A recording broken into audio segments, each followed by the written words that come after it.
Very good morning to all my dear friends. मैं हूं Prashant Mavani. I hope you doing good. आज हमारे table पर है एक बहुत ही interesting quote by Eleanor Roosevelt. कहती है, with a new day comes new strength and new thoughts. Quote को डीपली समझेंगे, लेकिन उससे पहले ये प्रश्न उठता है कि हु इज इलेनो रूजवेल्ट।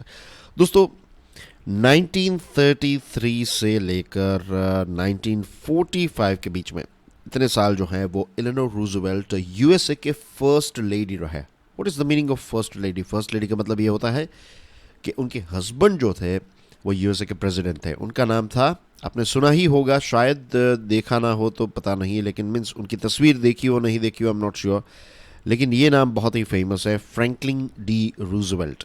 तो फ्रैंकलिन डी रूजवेल्ट के वाइफ थे एलेनोर रूजवेल्ट, और उनका रिकॉर्ड है for being the longest serving first lady of USA. और इसी के साथ साथ वो एक पॉलिटिकल फिगर थे, डिप्लोमेट थे और एक्टिविस्ट भी थे। काफ़ी बिजी थी उनकी लाइफ, काफ़ी सारी चीज़ें जो हैं उन्होंने लिखी हैं। और उनका ये जो कोट है दोस्तों, with a new day comes new strength and new thoughts, इसका मतलब एग्जैक्टली ये होता है कि हर एक दिन जो है ना, ये एक अपॉर्चुनिटी है। हमारा जो पास्ट होता है उसका रिलेशन, जब नया प्रेजेंट मोमेंट स्टार्ट होता है तो पास्ट का रिलेशन जो है वो हमेशा के लिए हम तोड़ सकते हैं। इन द सेंस के, लेट्स से अगर पीछे मुड़कर देखें और पता चले कि हम लेट्स से बहुत ही नेगेटिव थे, या फिर बहुत ही गुस्से वाले थे, या फिर बहुत सारी गलत चीज़ें हमने हमारे जीवन में की, तो आज ये अपॉर्चुनिटी है। Every single day, every single moment जो है वो हमें एक नई अपॉर्चुनिटी मिलती है कि हम एक नई स्ट्रेंथ के साथ, एक नए विचार के साथ, एक नई ऊर्जा के साथ, एक नया भविष्य जो है उसको डेवलप करना, जो है उसका जो आर्किटेक्चर है, उसका जो बेस है, वो आज से हम स्टार्ट कर सकते हैं। With the new day comes new strength and new thoughts, Eleanor Roosevelt. इसके साथ दोस्तों, You're watching The Hindu Analysis by प्रशांत मावानी। आज 29 अक्टूबर 2022 है। हमारे टेबल पर हैं काफ़ी सारे इंटरेस्टिंग टॉपिक्स। इसमें सबसे पहले हम बात करने वाले हैं स्लैशिंग स्कीम्स के बारे में। Then we have renewable energy, फिर टेरर अटैक पर बात करने वाले हैं, इलॉन मस्क ट्विटर, और न्यूक्लियर बॉम्ब थ्रेट्स जो हैं ये भी एक बहुत बड़ा चिंता का विषय है। And that's basically everything. उसके बाद ये 5 आर्टिकल्स हैं and then we are done. So let's start our discussion with the first one, the dismal case of slashing schemes and cutting funds. The Hindu का ये आर्टिकल है। दोस्तों, पिछले 3 सालों को अगर आप देखेंगे देन यू विल फाइंड कि लगभग 50% जितनी जो एग्जिस्टिंग सेंट्रल गवर्नमेंट स्कीम्स हैं उनको कट डाउन किया गया है, या तो इनको डिसकंटिन्यू कर दी है, या तो सब्ज्यूम कर दी है, रिवैम्प कर दी है, या फिर रैशनलाइज कर दी है। सरकार ने ये शब्द का इस्तेमाल किया है, रैशनलाइजेशन। बेसिकली बहुत सारी स्कीम्स जो है उनको बंद करके कुछ नई स्कीम्स के अंदर उनको मर्ज किया गया है।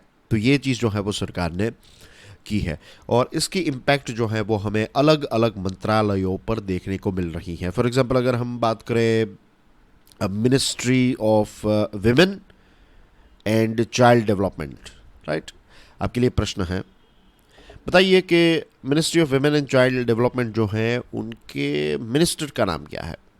और बाय द वे एक हिंट मैं आपको दे दूं, ये वाला आर्टिकल जो अभी हम डिस्कस कर रहे हैं ना, ये आर्टिकल उनके बेटे ने लिखा है। तो ओके, तो बताइए उनके बेटे का नाम क्या है? ये 2 प्रश्न है आपके लिए। बहुत ही इंटरेस्टिंग फैमिली है ये, राइट। तो आप देखिएगा इनका इनके बेटे जो लिखते हैं आर्टिकल, बहुत ही अच्छा आर्टिकल। बीजेपी में है, ऑफ कोर्स उनकी मदर या फिर फादर अगर मिनिस्टर हैं तो वो बीजेपी में ही होंगे, तो बीजेपी में है। लेकिन बीजेपी की अगर कोई लेट्स से, या फिर सरकार की कोई ऐसी गलती होती है तो भी अपने आर्टिकल में क्लियरली लिख देते हैं कि ये गलती जो है वो सरकार की हुई है और यहाँ पर चेंजेस करने की ज़रूरत है। तो दैट्स द रीज़न कि ये आर्टिकल जो है काफ़ी अनबायस्ड रहता है उनका। ओके, तो we are talking about ministry of women and child development. तो इनकी बहुत सारी जो स्कीम्स थी, वो सारी स्कीम्स जो है वो कट डाउन करके अब बहुत ही लिमिटेड स्कीम रही है। फॉर एग्जांपल, मिशन शक्ति अभी चल रही है, मिशन वात्सल्य, फिर सक्षम आंगनवाड़ी एंड पोषण 2.0।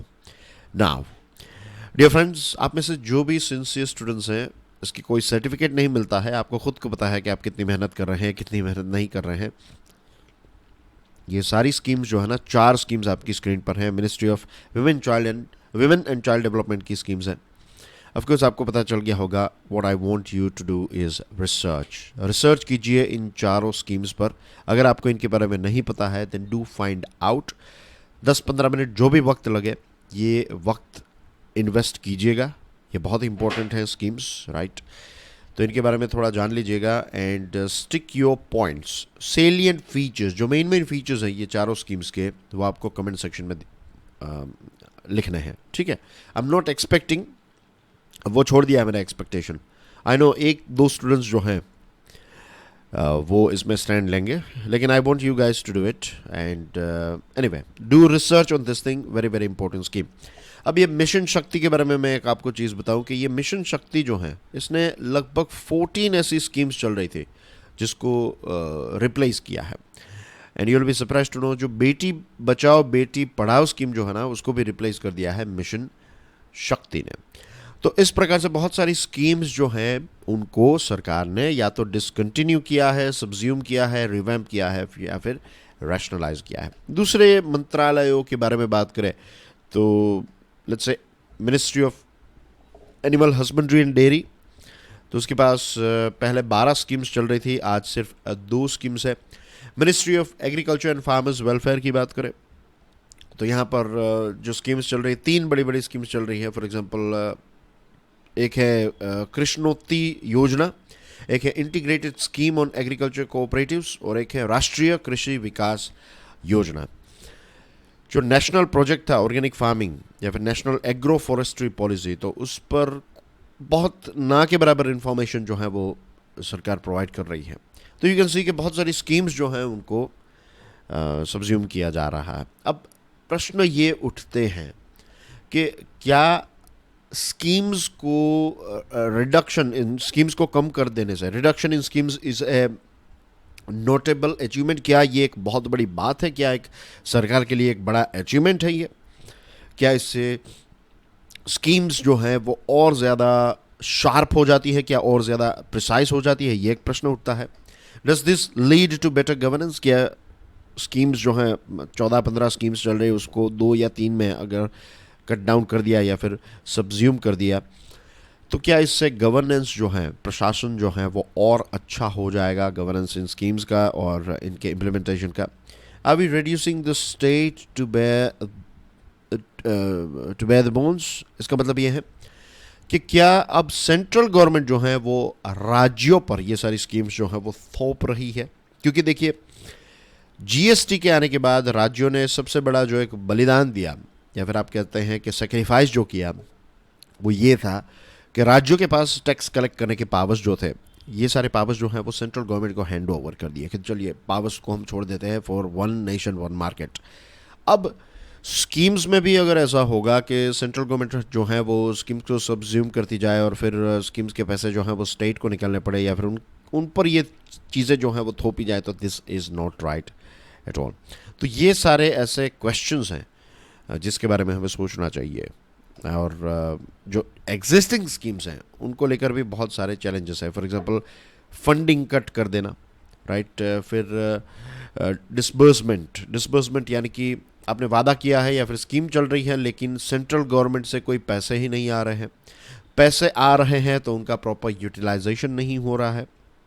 जून 2022 का आंकड़ा ये कहता है कि 1.2 लाख करोड़ रुपीस जो है वो बैंक्स के पास ऐसे ही पड़े हैं। ये पैसे जो हैं वो सेंट्रल गवर्नमेंट अगर डिस्ट्रीब्यूट कर दे तो कितने सारे लोगों को ये पैसे जो हैं वो काम आ सकते हैं। फॉर एग्जांपल निर्भया फंड की बात करें, इससे पहले जो हमने ऐसा रेप केस हुआ था अभी कुछ समय पहले दिल्ली का, जो एक टॉपिक हमने डिस्कस किया था, तो उसमें निर्भया फंड जो है, तो उसमें ये हुआ है कि ये फंड किसके लिए क्रिएट किया गया, ताकि महिलाओं की सेफ्टी जो है, पब्लिक सेफ्टी, महिलाओं की पब्लिक प्लेसेस में महिलाओं की सेफ्टी जो है वो और ज़्यादा इंक्रीज़ हो और इसी के साथ साथ वो हमारी अर्थव्यवस्था का भाग बने और सोशल एक्टिविटीज़ में महिला जो हैं वो पार्ट ले सके। तो इसके लिए निर्भया फंड को क्रिएट किया गया था और 1000 करोड़ रुपए जो हैं वो एलोकेट किया गया एन्यूअली। तो आप पकड़ लीजिए 2013 से 16 के बीच में लगभग 3000 करोड़ रुपीस, लेकिन ज़्यादातर इसकी अमाउंट जो है वो अनस्पेंट है। ज़्यादातर अमाउंट। और कई जगहों पर हमें ये भी देखने को मिला है कि डिसबर्समेंट जो है वो प्रॉपर नहीं हुआ है। As of financial year 21-22 approximately 6,214 crore was allocated. इतने पैसे एलोकेट किए गए। एलोकेट का मतलब ये नहीं होता है कि पैसे पहुंच गए। एलोकेट का मतलब ये है कि सरकार ने उतने पैसे देने की बात बताई है ऑन पेपर। डिसबर्स कितने किए, एलोकेट इतने किए थे, डिसबर्स यानी कि ट्रांसफ़र कितने किए 4,138 करोड़ रुपीज़, और यूटिलाइज कितने हुए 2,922 करोड़ रुपीज़। इतने ही पैसे यूटिलाइज हुए हैं। और 180 करोड़ 660 करोड़ में से 181 करोड़ जो है वो ministry of women and child development के द्वारा यूज़ किए गए हैं। बाकी के पैसे जो हैं वो यूज़ नहीं किए गए। तो you can see here clearly, देखा जाए तो बहुत सारी जगहों पर महिलाओं को सेफ्टी की ज़रूरत है, और सेफ्टी को लेकर जो भी हेल्प चाहिए उन्हें, जो इंफ्रास्ट्रक्चर क्रिएट करना है, वो सारी चीज़ों की आवश्यकता है। और दूसरी तरफ पैसे होने के बावजूद भी वो पैसे ऐसे ही पार्कड हैं। That is lack of management. तो स्कीम्स जो हैं उनको लॉन्च कर देना, और स्कीम्स जब लॉन्च की जाती है तो उसके बारे में बहुत ही मार्केटिंग, एडवर्टीजमेंट, ये सारी चीज़ें की जाती है। लेकिन स्कीम लॉन्च कर देने का मतलब ये नहीं है कि जो बेनिफिट है वो ग्रास रूट लेवल तक पहुंचने लगे। फर्टिलाइजर सब्सिडीज़ को भी सरकार ने नहीं छोड़ा। फॉर एग्जांपल एक्चुअल स्पेंडिंग अगर आप देखें 2020-21, इट वॉज 1,27,921 करोड़ रुपीज़, और फाइनेंशियल ईयर 21-22 में एलोकेशन जो है वो 79,529 करोड़ किया गया था। उसके बाद इसको रिवाइज किया गया बिकॉज ऑफ कोविड-19, 1,40,122। और फाइनेंशियल ईयर 2022-23 में बजट एलोकेशन जो है वो था 1,05,222 करोड़। और ये यूक्रेन का जो युद्ध हुआ उसकी वजह से फर्टिलाइज़र की प्राइस जो है वो काफ़ी ज़्यादा बढ़ चुकी है, लेकिन सरकार ने एलोकेशन जो है उसको उतना ज़्यादा नहीं किया है। एमजी नरेगा में भी यही सिचुएशन है। इसका जो एलोकेशन है तो ये 25% कम किया गया। इकोनॉमिक सर्वे ये कहता है कि एमजी नरेगा की डिमांड जो है वो और ज़्यादा बढ़ चुकी है because of covid, and post Covid भी इसकी डिमांड जो है वो इंक्रीज़ हुई है। और एक्चुअल डिसबर्समेंट जो है, डिसबर्समेंट की वजह से, खास करके पैसे टाइम पर नहीं मिलते एमजी नरेगा में, इसकी वजह से ये स्कीम जो है ये अच्छी होने के बावजूद भी इनफेमस हो चुकी हैं, और इसकी वजह से कॉन्फिडेंस जो है वो हिल डुल गया है। आशा वर्कर्स के साथ ये हो रहा है, राइट। डिलेज इन सैलरीज 6 महीनों तक, मीन्स आज की, मीन्स उनको जो लेट्स से अक्टूबर चल रहा है ना, तो उनको अब मार्च की सैलरी अक्टूबर में मिलेगी, और बाकी के पैसे जो हैं 6 महीने के वो पेंडिंग है ऑलरेडी। तो और उनकी जो जॉब है उनको रेगुलराइज करना है, continuous. Asha basically stands for accredited social health activist. I hope आपको पता होगा इसका फुल फॉर्म। फिर से मैं एक बार रिपीट कर रहा हूँ, एक्रेडिटेड सोशल हेल्थ एक्टिविस्ट। तो वो कब से डिमांड कर रहे हैं कि हमारी जॉब जो है वो फिक्स हो जाए। यहाँ पर क्या हो रहा है कि जब आपको मीन्स जब भी आवश्यकता है तब बुलाया जाता है, उसके बाद आप फ्री हैं। तो ऐसी सिचुएशन में कोई भी व्यक्ति जो है वो काम करना नहीं चाहेगा। उनके वेजेस और जो उनको पेमेंट दिया जाता है वो भी मिनिमम लेवल का दिया जाता है, जबकि उनका जो काम है वो काफ़ी इम्पोर्टेंट है ग्रास रूट लेवल पर। इसके साथ वाइल्ड लाइफ हैबिटेट डेवलपमेंट जो है ministry of environment, forest and climate change के थे, तो उसमें भी फंडिंग कट हमें देखने को मिली है, राइट। 124.5 करोड़ था इन 2019-20। 2021 में 87.6 करोड़ रुपीज़ जो हैं उसके लिए। और यहाँ पर देखिए 165 से 124 और उसके बाद 87.6। प्रोजेक्ट टाइगर के लिए 18-19 में 323 करोड़, और 2021 में हो गया ये 194.5 करोड़। तो इसका सॉल्यूशन क्या है? सॉल्यूशन यही है कि डाउन साइजिंग करने से अच्छा, मीन्स फंड कट करना या फिर डाउन साइज करने से अच्छा है कि एक राइट साइज क्रिएट की जाए। ज़रूरी नहीं है कि स्मॉल इज़ ऑलवेज बेटर या फिर बिग इज़ ऑलवेज बेटर। एक राइट साइज जो कहते हैं ना, कि जो पर्टिकुलर डिपार्टमेंट, लेट्स से कि एनवायरनमेंट की बात हो रही है, एनवायरनमेंट और फॉरेस्ट और क्लाइमेट चेंज की बात, तो इस क्षेत्र के लिए जितनी चीज़ें, जितनी स्कीम्स चाहिए, भले ही फिर वो 50 स्कीमें क्यों ना चल रही हों। टाइगर के लिए अलग स्कीम चल रही हैं, नदियों को बचाने के लिए अलग स्कीम चल रही हैं, तो ऐसी अगर 50 स्कीम्स भी चल रही है तो इट्स फाइन। और ज़्यादा फोकस्ड रिजल्ट जो है वो हमें देखने को मिलेगा, राइट। और एक दूसरे के साथ चीज़ें जो हैं वो थोड़ी बहुत ओवरलैप होगी ही। और करप्शन फ्री वेलफेयर सिस्टम को क्रिएट करने की ज़रूरत है। मॉडर्न इकोनॉमी को चलाने के लिए we have to do this thing. और right size is the most important thing, कि इसका सॉल्यूशन यही है, राइट साइज, और लोगों को अच्छा वेलफेयर प्रोवाइड करना, और rather than having a target of fewer government schemes, right, हमारा टारगेट ऐसा नहीं होना चाहिए कि हमारी कम स्कीम्स हो गवर्नमेंट की। टारगेट ये होना चाहिए कि हम अच्छी डिलीवरी करें। This is the most important part. एक तो right size, the other thing is कि हमारा टारगेट ही गलत है। हमारा टारगेट अभी सरकार का क्या है कि हम कम स्कीम्स रखें, ऐसा नहीं होना चाहिए। टारगेट होना चाहिए कि जो भी स्कीम है उसकी जो डिलीवरी है, पब्लिक सर्विस डिलीवरी, वो और ज़्यादा प्रिसाइज होनी चाहिए। I hope things are clear as far as this particular article is concern. बहुत सारी इन्फॉर्मेशन मैंने आपके साथ तो शेयर की है। Let's move on. अक्षय ऊर्जा की संभावनाएं। देखिए, कुछ इंटरेस्टिंग फैक्ट्स हैं नॉन रिन्यूएबल एनर्जी के। इसका भंडार जो है ये सीमित है, as we all know. Limited भंडार है, और बहुत सारे देशों में पहले तेल निकलता था, अब तेल और गैस जो है वो धीरे धीरे ख़त्म होते जा रहे हैं। तो ये सारे मीन्स जितना डिमांड एंड सप्लाई का रूल यहाँ पर अप्लाई करता है, जितनी क्वांटिटी कम होती जाएगी उतनी ही प्राइस जो है वो बढ़ती जाएगी। दूसरा जो इश्यू है दैट इज़ पर्यावरण दूषित करता है ये। इसके साथ साथ अब पर्यावरण संरक्षण के प्रति जागरूकता जो है वो काफ़ी ज़्यादा बड़ी है। हमें पता है कि ये फ्यूल की वजह से हमने कितनी सारी स्पीसीज़ को हमेशा हमेशा के लिए इस पृथ्वी से नष्ट कर दिया, और जैसे मैंने आपको बताया कि कीमतें जो हैं वो लगातार बढ़ती जा रही हैं। तो ऑफ कोर्स ये सारे प्रॉब्लम्स को अगर हम समझ लें तो पता चलता है कि एक दिन आएगा जब इनको हमें बंद करके सिर्फ और सिर्फ रीन्यूएबल एनर्जी पर ही फोकस करना पड़ेगा, और धीरे धीरे वो होने भी लगा है। If you talk about India, हमारे देश में जनसंख्या जो है वो बढ़ती जा रही है। जनसंख्या बढ़ने का मतलब ये भी है कि और ज़्यादा एनर्जी की आवश्यकता रहेगी। इसी के साथ हमारा देश एग्रीकल्चर वाइज, इंडस्ट्री वाइज विकास कर रहा है, तो हमें और ज़्यादा एनर्जी की रिक्वायरमेंट रहेगी। विद्युत उत्पादन में हमें आत्मनिर्भर बनना है, और ये एनर्जी सिक्योरिटी, अगर भारत को एनर्जी सिक्योर बनना है तो आज तक की जो नॉलेज है हमारे पास, मुझे ऐसा लगता है कि सोलार एनर्जी एक ऐसी चीज़ है जिससे भारत जो है वो, मीन्स मैं एक ऐसा भारत का सपना देख रहा हूँ कि आने वाले समय में लेट्स से 10, 15, 20 सालों के अंदर ऐसी चीज़ हो जाएगी कि भारत जो है वो टोटली ग्रीन हो जाएगा।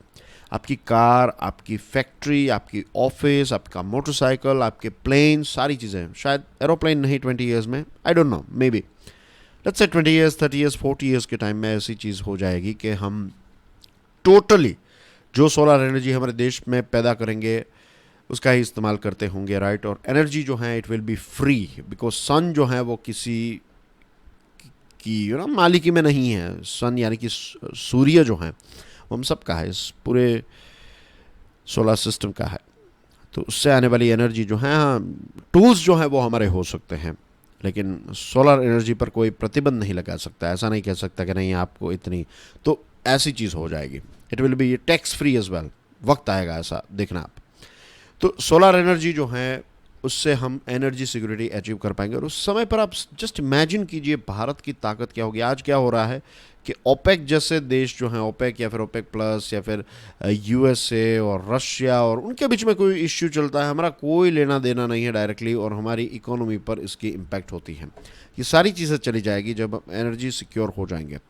भारत का टारगेट भी है बाई 2030 हम 450 gigawatt new and renewable energy से पैदा करेंगे।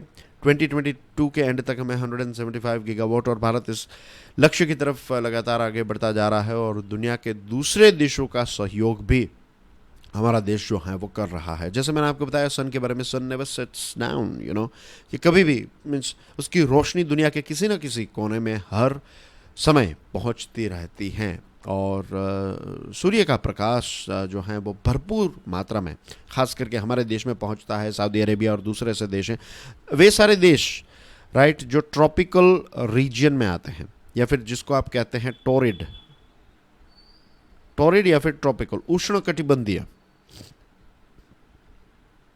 राइट, उष्णकटिबंधीय रीजन जो होते हैं वो 23.5 डिग्री नॉर्थ, फिर यहाँ पर हैं आपकी 0, और यहाँ पर हैं 23.5 डिग्री साउथ।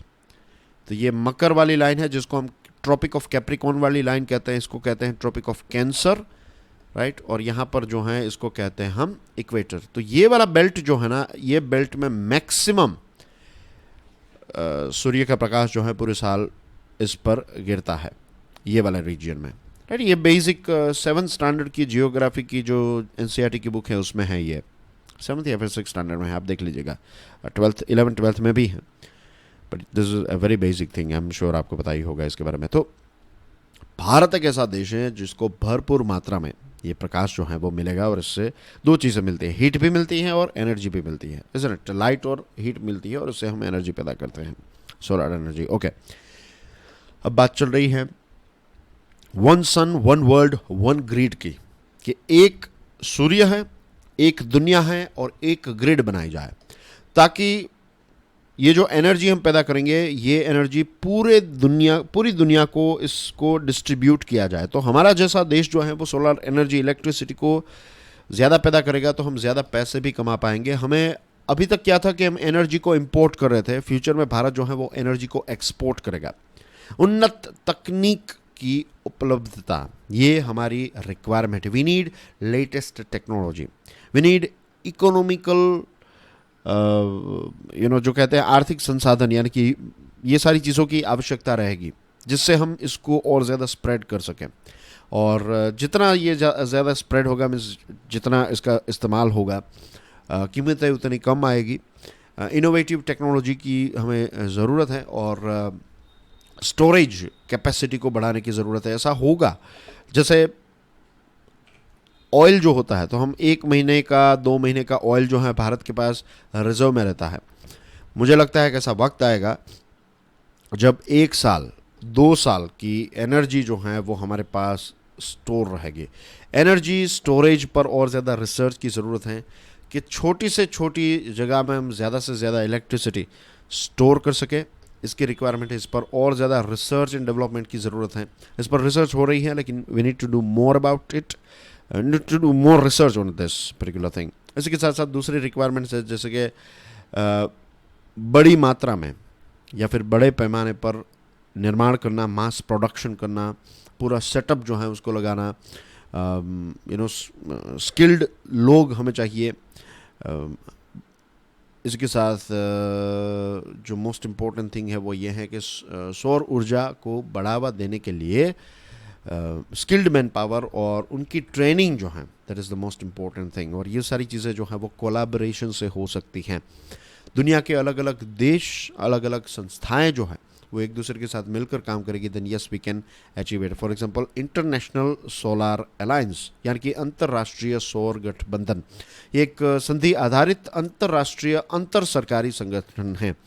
और इसका मेन लक्ष्य यह है कि दुनिया के सभी देशों को सस्ते दरों पर और तकनीक जो इसकी टेक्नोलॉजी है उसका प्रबंध कराना, यानी कि सोलर एनर्जी को लेकर जो प्रोडक्ट्स उनको चाहिए या फिर टेक्नोलॉजी चाहिए कि वो प्रोडक्शन कर सके, सोलर पैनल्स एक्सेट्रा का, तो ये सारी चीज़ें जो हैं पहुंचाने का काम है। तो इसी के साथ साथ रिसर्च एंड डेवलपमेंट को और ज़्यादा बढ़ावा देना। इंटरनेशनल सोलर अलायंस की बात करें तो आज 110 देश जो हैं इस समझौते पर हस्ताक्षर कर चुके हैं। 90 देशों ने तो अपनी जो पार्लियामेंट होती है वहाँ से भी इसको पास कर लिया है। और भारत की सरकार, ब्रिटेन और अंतर्राष्ट्रीय सौर गठबंधन ने वैश्विक बैंक के सहयोग से दोस्तों वर्ष 2021 में जब COP26 की मीटिंग चल रही थी ग्लासगो में, तो उस टाइम पर वैश्विक green grid initiative one sun one world one grid को लॉन्च किया। और ये जो नाम से ही पता चल जाता है, वैश्विक ग्रीन ग्रिड इनिशिएटिव जो है, तो इसमें बेसिकली यही है कि सारे सदस्य जो हैं तो उनको टेक्नोलॉजी प्रोवाइड की जाए, उनको पैसे प्रोवाइड किए जाए, रिन्यूएबल सोर्सेज का हम ज़्यादा से ज़्यादा इस्तेमाल करें, इस क्षेत्र में और ज़्यादा इन्वेस्टमेंट जो है उसको हम अट्रैक्ट करें। और सारे देश अगर मिलकर कोलैबोरेट करेंगे तो क्वांटिटी भी बढ़ेगी, मास प्रोडक्शन में हम इलेक्ट्रिसिटी को पैदा कर पाएंगे, इसके प्रोडक्ट्स को पैदा कर पाएंगे, सभी को इसका लाभ मिलेगा। क्लाइमेट चेंज में एक बहुत बड़ा एक स्टॉप आएगा। जो क्लाइमेट चेंज हो रहा है उन सारी चीज़ों को हम रिवर्स कर पाएंगे, क्योंकि अभी जो रिपोर्ट्स आ रहे हैं वो रिपोर्ट्स अच्छे नहीं हैं। ये जो ग्रीन ग्रिड है इसके 3 फेजेस रखे गए हैं। एक है कि सबसे पहले मध्य एशिया, दक्षिण एशिया और दक्षिण पूर्व एशिया जो हैं, तो इनको एक ग्रिड से कनेक्ट करना है। उसके बाद इसको अफ्रीका से कनेक्ट किया जाएगा, राइट। उसके बाद तीसरे चरण में दुनिया के दूसरे देशों को इसमें जोड़ा जाएगा। अब इसको फेजेस को समझना आसान है, लेकिन इसको एग्जीक्यूट करना जो है वो बहुत ही चैलेंजिंग रहेगा, राइट। फ़ायदे ये हैं कि सोलर एनर्जी सबसे सस्ती है, बड़ी संख्या में रोज़गार के अवसर भी मुहैया कराए जा सकते हैं और हो रहे हैं। इनफैक्ट पिछले वर्ष करीब 1,27,00,000 लोगों को इस क्षेत्र में जॉब मिली है। 2021 में कोविड के बावजूद भी कुछ 33 लाख लोगों को अपॉर्चुनिटीज़ मिली, जॉब अपॉर्चुनिटीज़ इस क्षेत्र ने प्रोवाइड की हैं। लेकिन चुनौतियों की बात करें तो एक तो बड़े से जियोग्राफिकल एरिया में आपको ग्रिड क्रिएट करनी है, फिर ग्रिड जो है उसमें डिज़ास्टर हो सकते हैं, साइबर हमले हो सकते हैं, मौसम की वजह से इश्यूज़ हो सकते हैं। फिर अमीर और गरीब दोनों देश जो हैं वो इस international solar alliance as well as ये जो ग्रीन ग्रिड की बात हो रही थी, one sun one world one grid, तो इसमें जो कॉस्ट आएगी तो कॉस्ट शेयरिंग मैकेनिज़्म जो है वो हमें डेवलप करना पड़ेगा। कुछ सॉल्यूशंस भी हैं कि कुछ ग्रीन ब्रांड्स को प्रमोट किया जा सकता है, फिर संस्थागत ऋण दिया जा सकता है, स्वच्छ ऊर्जा निधि अलग से रखी जा सकती है और रिसर्च एंड डेवलपमेंट के लिए और ज़्यादा बढ़ावा जो है R&D को दिया जा सकता है। भारत को एक अलग से एक स्पेसिफिक पॉलिसी इसके लिए बनाने की ज़रूरत है ताकि हम अगली पीढ़ी को एक बेहतर भविष्य दे सकें। और वी ऑल नो कि जो सोलर एनर्जी है ये अनलिमिटेड है, 24/7 365 डेज अवेलेबल है। इसका लाभ जो है वो हर किसी को मिलना चाहिए। इट शुड बी, इसको डेमोक्रेटाइज करने की ज़रूरत है। मुझे यहाँ पर एक बात याद आ रही है कि जो ईश्वर होते हैं, लेट्स से सूफ़ी संत की बात करें तो ख्वाजा मोइनुद्दीन चिश्ती जो हैं, तो उनके बारे में ये कहा जाता है कि वो ऐसी दुआ मांगते थे कि जिस प्रकार से ये सूरज जो है उसका प्रकाश कभी डिस्क्रिमिनेट नहीं करता है कि पैसे वाले जो हैं तो उनके वहाँ पर अच्छी रोशनी देगा, गरीब लोगों को कम देगा, ऐसा नहीं होता है ना। बारिश के साथ भी ऐसा होता है। इसका आज तो क्लाइमेट चेंज की वजह से चेंज हो, लेकिन जहाँ पर बारिश होती है तो रीजनेबल डिस्ट्रीब्यूशन होता है।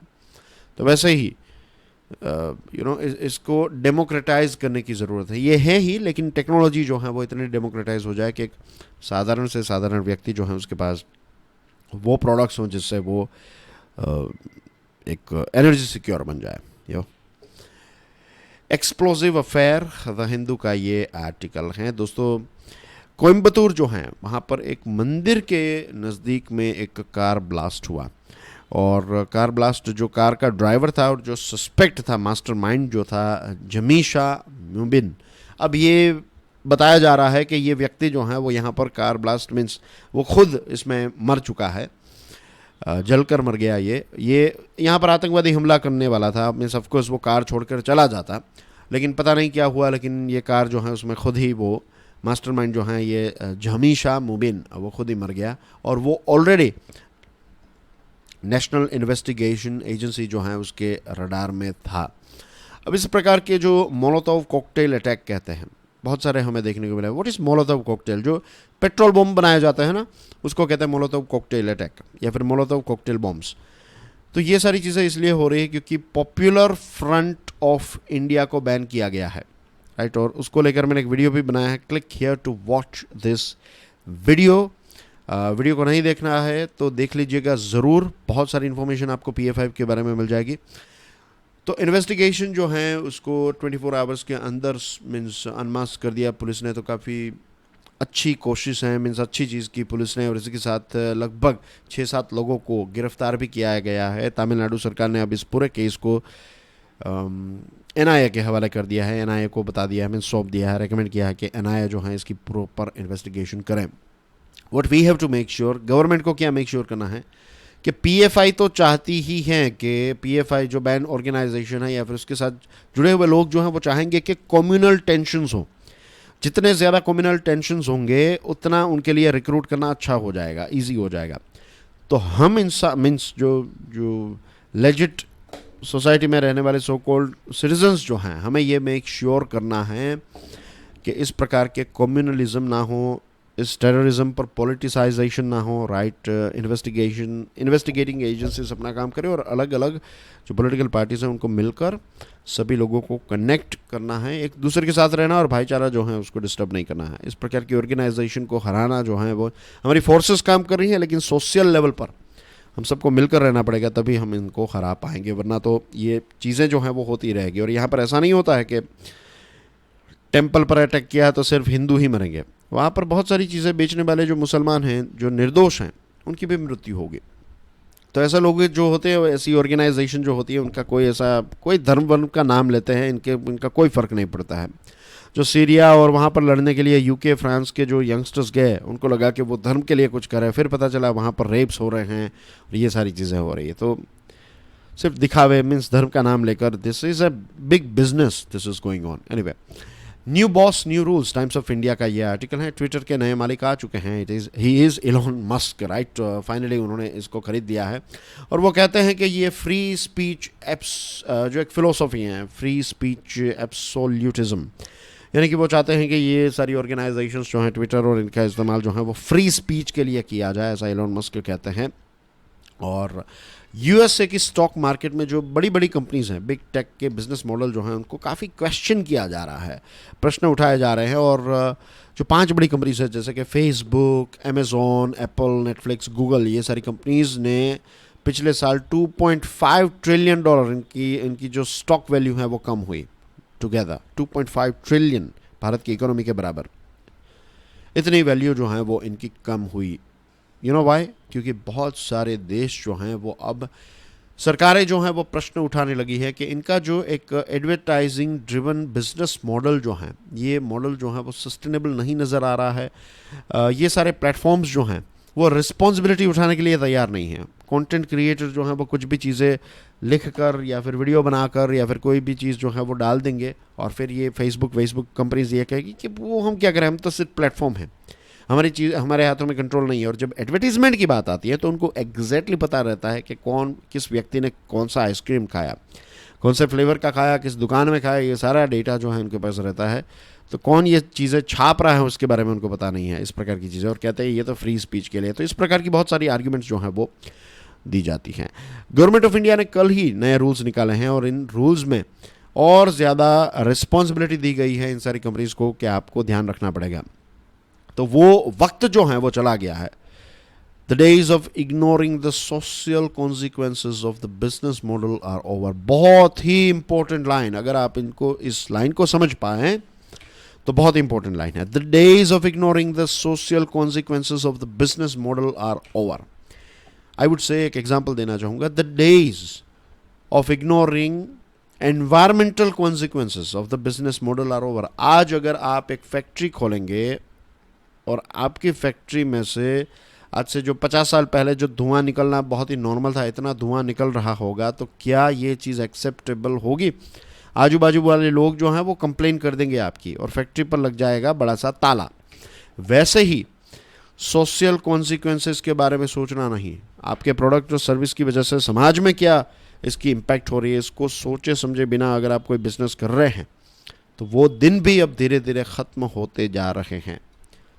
इसका मतलब ये है कि लोग जो हैं वो अब और ज़्यादा अवेयर होते जा रहे हैं, जन चेतना जो है उसका उदय जो है वो होने लगा है। केयरलेस थ्रेट्स, द हिंदू का ये आर्टिकल है। रशिया वर्सेस यूक्रेन की बात है। By the way, dirty bomb जो है वो न्यूक्लियर बॉम्ब नहीं रहता है, लेकिन उसके बदले में तो फिर न्यूक्लियर बॉम्ब ही फेंका जाएगा। तो रशिया का ये कहना है कि यूक्रेन जो है वो एक डर्टी बॉम्ब हमारे ऊपर फेंकने की बात कर रहा है। रशिया के डिफेंस मिनिस्टर सर्गेई शोइगु ने राजनाथ सिंह साहब के साथ बात की और ऐसे बहुत सारे जो डिफेंस मिनिस्टर्स हैं उनके ग्लोबल काउंटर पार्ट्स के साथ बात की और कहा कि देखिए ये यूक्रेन जो है वो न्यूक्लियर टेररिज्म कर रहा है, ये डर्टी बॉम्ब को फेंकने की बात कर रहा है। अब डर्टी बॉम्ब जो होता है वो एक कन्वेंशनल एक्सप्लोजिव डिवाइस होता है, लेकिन इसमें रेडियो एक्टिव मटेरियल का इस्तेमाल होता है। ये बहुत इंपॉर्टेंट इन्फॉर्मेशन है डर्टी बॉम्ब के बारे में। ये इसमें रेडियो एक्टिव मटेरियल होता है या नहीं? हाँ, होता है। और ये जो रेडियो एक्टिव मटेरियल है उसका जब मीन्स आप ऐसा डर्टी बॉम्ब किसी पर अगर फेंका जाता है तो वो जो ज़मीन होती है वो दशकों तक आप वहाँ पर नहीं रह सकते, उस सिटी में, उस एरिया में नहीं रह सकते, ऐसी सिचुएशन हो जाती है दशकों तक। तो न्यूक्लियर बॉम्ब नहीं है, लेकिन इम्पैक्ट जो है वो न्यूक्लियर बॉम्ब की तरह होती है, मीन्स उसी टाइप की है। और अगर किसी पर डर्टी बॉम्ब फेंकेंगे तो वो थोड़ी चुप बैठेगा, वो फिर न्यूक्लियर बॉम्ब ही फेंकेगा। तो वेस्ट क्या कह रहा है, वेस्टर्न वर्ल्ड ये कह रहा है कि रशिया जो है वो अभी हारने लगा और बहुत सारी जगहों पर रशिया को मुंह की खानी पड़ी, इसकी वजह से रशिया ऐसे फॉल्स क्लेम्स करने लगा है। और डर्टी बॉम्ब्स और न्यूक्लियर टेररिज्म जो हैं, ये शब्द का इस्तेमाल होने लगा है, which is not good at all, right. और कोई भी ऐसे कॉन्शियस एफर्ट हमें नज़र नहीं आ रहे हैं। ऐसी बातें चल रही है, as long as it takes, कि जब तक चलेगा we will give a fight. क्या ये कन्फ्यूजन है या टैक्टिक्स हैं? रशिया जो है वो ये कह रहा है कि हम बातचीत करने के लिए तैयार है, लेकिन रशिया ने कोई कॉन्क्रीट प्रपोजल्स नहीं दिया। रशिया ने 4 एरियाज़ को एनेक्स कर लिया अभी, राइट, रेफरेंडम करके। तो यूक्रेन भी नहीं मानेगा। यूक्रेन का कहना यह है कि जब तक पुतिन है पावर में और जब तक ये सारे के सारे एरियाज़ इंक्लूडिंग क्राइमिया हमारे पास वापस नहीं आ जाता, तब तक हम बातचीत नहीं करेंगे। वेस्ट का कहना यह है कि हम यूक्रेन को तब तक सपोर्ट करेंगे जब तक है जान, नहीं, हम तब तक सपोर्ट करेंगे जब तक ये रेजिस्टेंस, मीन्स यूक्रेन जब तक फाइट करने के लिए तैयार हैं तब तक हम यूक्रेन को सपोर्ट करेंगे, ऐसा वेस्ट का कहना है। और ये इन 3 पार्टीज़ की वजह से पूरी दुनिया जो है ये एक हॉस्टेज बन चुकी है, राइट। अब हमें नहीं चाहिए, वी डोंट वांट के एक नेटो वर्सेस रशिया ऐसी सिचुएशन हो, राइट, डायरेक्टली कन्फ्रंटेशन में आ जाए, क्योंकि दोनों न्यूक्लियर पावर्स है। We don't want this situation, do we? Of course not. तो ये सारी चीज़ें चल रही हैं। And that's everything in today's discussion dear friends. You can get in touch with me via Twitter, Instagram, Facebook, sorry this is Telegram and this is Twitter. तो ये चारों जो हैंडल्स हैं उनकी लिंक आपको कमेंट सेक्शन में मिल जाएगी, पिन कमेंट है। And do take action, make a difference, please do hit the like button. अगर वीडियो पसंद आया हो तो share it with new students, share it with other people, right. बहुत सारे लोगों को नहीं पता है कि इस क्वालिटी का द हिंदू एनालिसिस भी यूट्यूब पर अवेलेबल है। And please do consider subscribing curiously education. This is Prashant Mavani signing off. कल दोस्तों संडे हैं, लेकिन अभी तो मैंने काफ़ी छुट्टी ले ली, तो I will make a video for you guys tomorrow. कल भी हिंदू एनालिसिस आएगा, तो जो इम्पोर्टेंट लास्ट वीक के जो भी टॉपिक्स हैं तो उनको हम कवर कर लेंगे, ठीक है। And do enjoy your weekend. अभी गुजरात की बात करें तो गुजरात में तो मंडे से ही लोग बैक टू नॉर्मल होंगे, लेकिन फिर मैंने सोचा कि 3-4 दिन की हॉलीडे जो है that is more than enough हो, तो मैं 1 दिन पहले ही स्टार्ट हो गया। लेकिन आज भी थोड़ा बहुत ट्रैवलिंग करना है, ये सारी चीज़ें हैं, रिश्तेदारों को ये वहाँ जाना, ये वो, पुराने कुछ दोस्तों को मिलने का प्लान है। तो अभी 2 दिन हैं, आज और कल। ये 2 दिन जो हैं वो अभी हमारे यहाँ पर गुजरात में तो त्यौहार के दिन है, क्योंकि जो दिवाली के बाद का दिन होता है या फिर उसके बाद का दिन, तो वो न्यू ईयर रहता है, गुजराती न्यू ईयर। तो this is the thing in Gujarat. Anyway, that's everything from my side. Thank you very much for watching this video. Thank you very much for your love and support. God bless you all. Jai Hind.